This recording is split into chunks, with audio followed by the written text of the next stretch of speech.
Hello, Shri fashion लिबास में सबको राम राम। ये देखो, यह एक कल डिज़ाइन दिखाया था, उसी का दूसरा है, दूसरे कलर पे बना है। ये कैमरिक कॉटन का कपड़ा है, बहुत अच्छा, गर्मी में पहन किसी भी तरह डाल सकते हैं। ये नरवाना से एक बैनून का सूट है।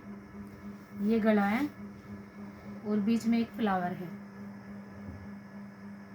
ये देखो, और रानी कलर और ब्लू कलर का कंट्रास्ट करा बस इसमें। ये ब्लू कलर थोड़ा हल्का फुल्का सा ही डाला है, थोड़ी ग्रेस के लिए। और सिंपल इनकी बाजू है, ये सिंपल सी लाइन बाजू पे है। ये हल्का पिस्ता सा कलर है।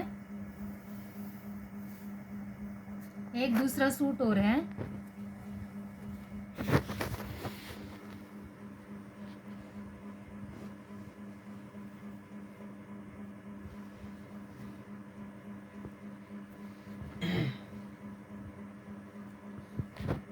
ये मस्टर्ड कलर है।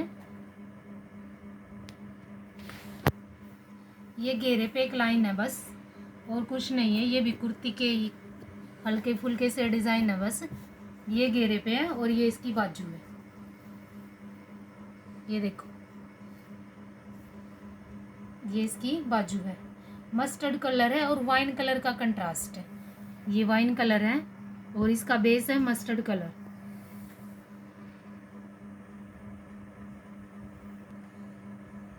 सबको राम राम।